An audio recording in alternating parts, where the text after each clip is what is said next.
Good evening, everyone. My name is Asjad Mahmood. I'm Chairman of the Executive Committee and Leader of Pendle Council. We'll do short introductions, going to my right.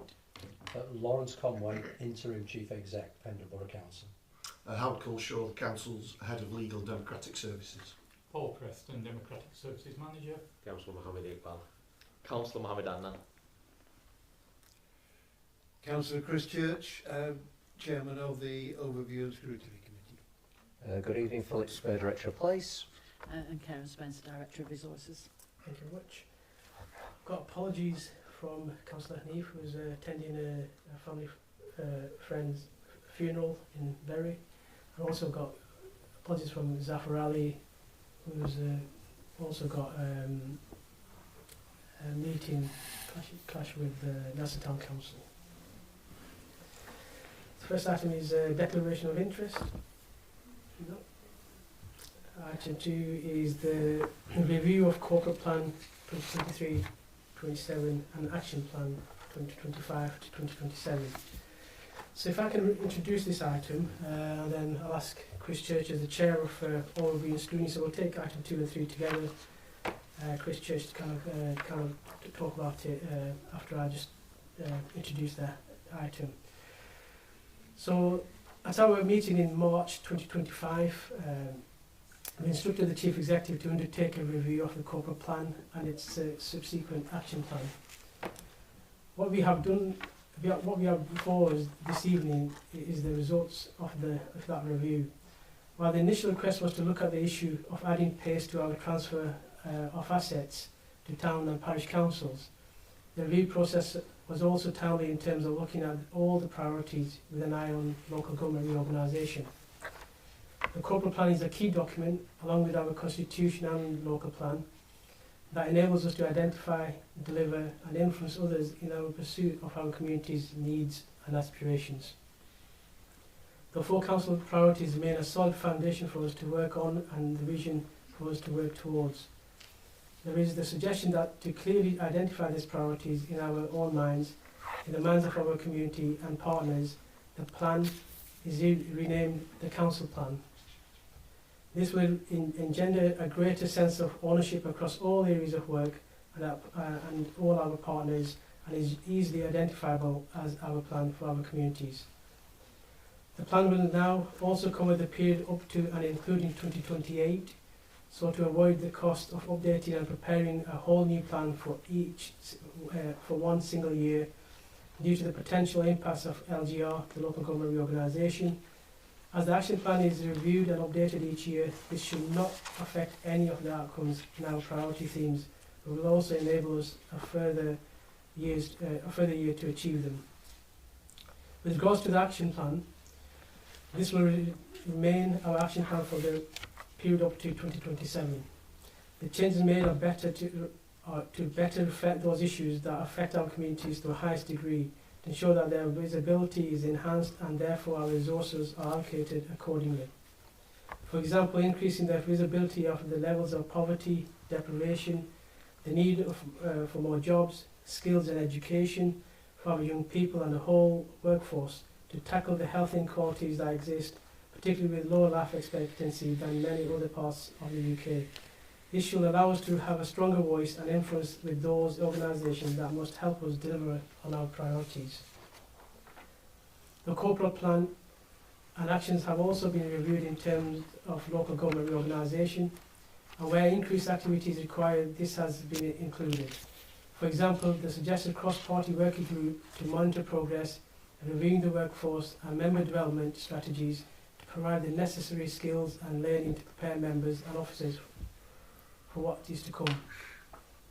Our own Overview and Scrutiny has also made recommendations on the priority areas that they see as needing to be addressed to take account of all those factors.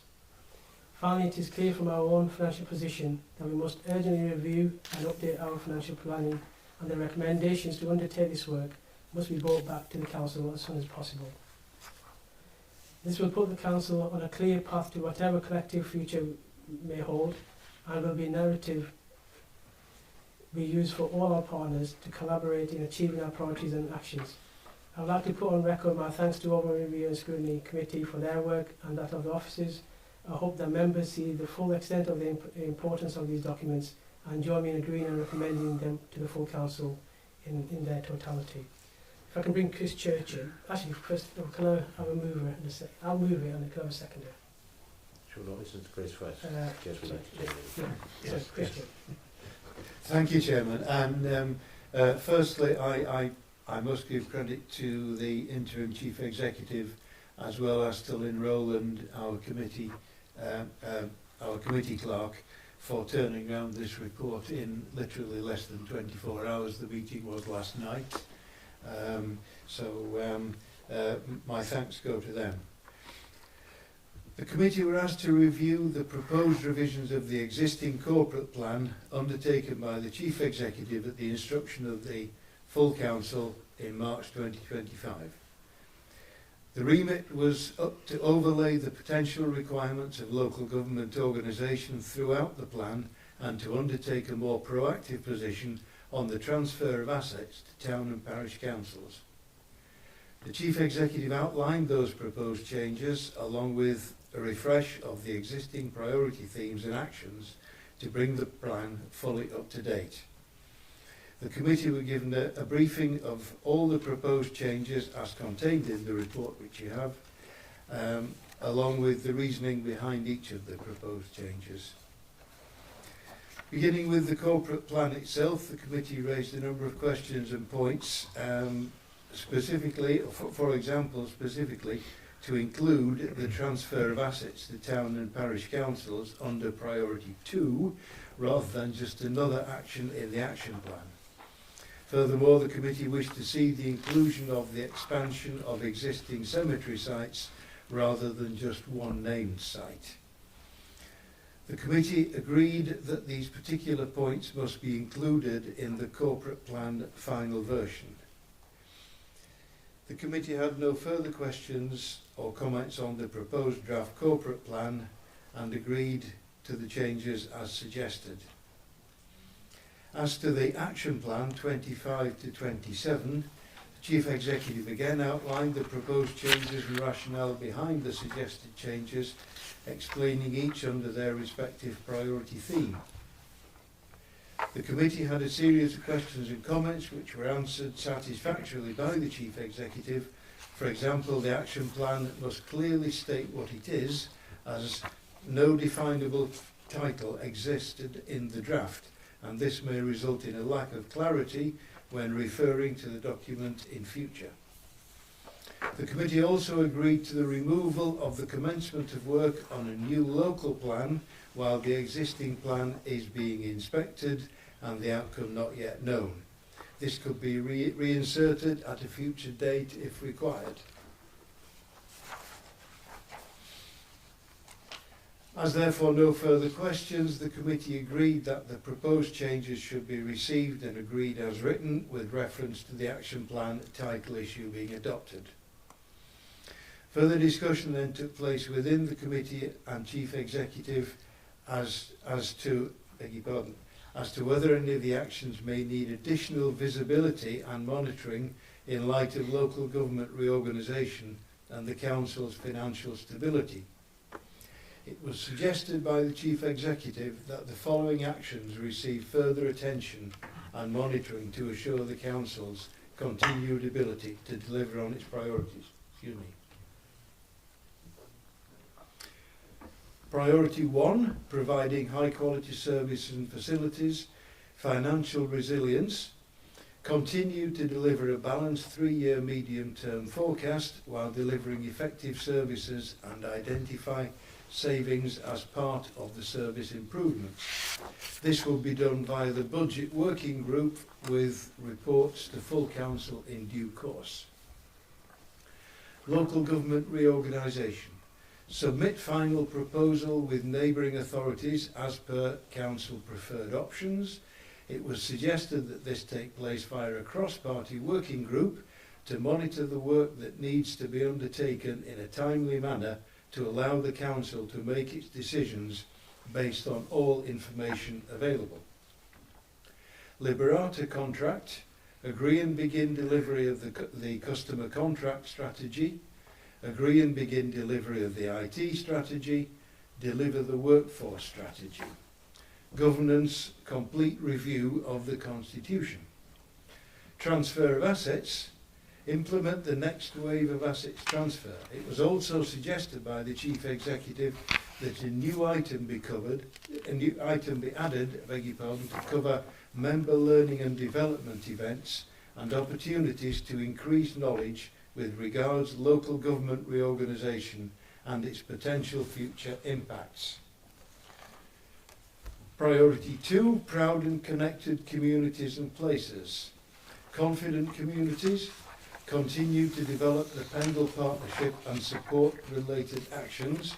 Community cohesion, deliver the new community cohesion, and community engagement strategies and action plan. Priority 3, good growth. An ambitious local plan, proceed with the examination and adoption of the local plan. Links with local businesses, establish a skills and employment framework, carry out a business confidence survey. Priority 4, housing and healthy communities, health and well-being, work with Pendle's Health and Wellbeing Partnership to deliver its priorities. Members of the Overview and Scrutiny Committee were satisfied with the answers received and agreed that the suggested changes made to the draft action plan be accepted and adopted. Thank you very much. Thank you very much. It's a lot for kind of a very good kind of feedback from all of it. It looks like you kind of considered in quite detail. And I personally, I'm very supportive of all the things that you have kind of mentioned and asked for to be included within the plan. But I just seek advice on the local plan, whether we can pause while the inspection is still happening. Will that have any implication, whether that's financial or just generally for future? Leader, that's undertaking a further local plan. That's on top of the one that we're already doing. Okay, fair enough. In terms of the resources required, you may need them in other areas, such as local government reorganisation, etc., if you've got staff undertaking that. Sure.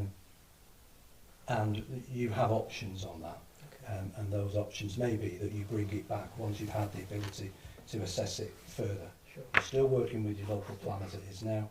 It's still going through the process. But this is about starting another one just prior to the potential of local government reorganisation. And you just need a little bit of time to pause and think fully about that decision. Well, thank you for that. Thank you for that clarification. And I'm actually happy to support that.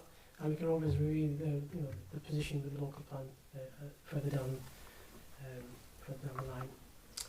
Because well. So you're moving 2, 3 and 4 on block then? 2, 3 or 4. Yeah, I'm happy to. You're happy to set it? Happy to move it. Yep. Any further comments? No. That's good. So yeah, I think documents are very clear. Action plan is very clear. And I think a lot of it has been simplified, and there's real actions there to be delivered over the next couple of years. And we just kind of get on with it, kind of thing. What I would suggest is, this document now, the council plan, is simplified on maybe like an A4, and we can put them out in different parts of the town. We can certainly look at buildings. that. Yeah, potentially. Yeah. Nothing urgent. Yeah, further down. yeah, it's a good idea. Yeah. All those in favour? Chair, sorry, could I I'll ask you a clarification. It's probably not all that significant, but just for the avoidance of doubt, is what you're moving an endorsement of overview and scrutinies as reported? Yes. Right, thank you. Yeah. So all those in favour? Thank you. That's carried. End of meeting. Amazing. Thank you very much, everyone. Thank you. Thank you.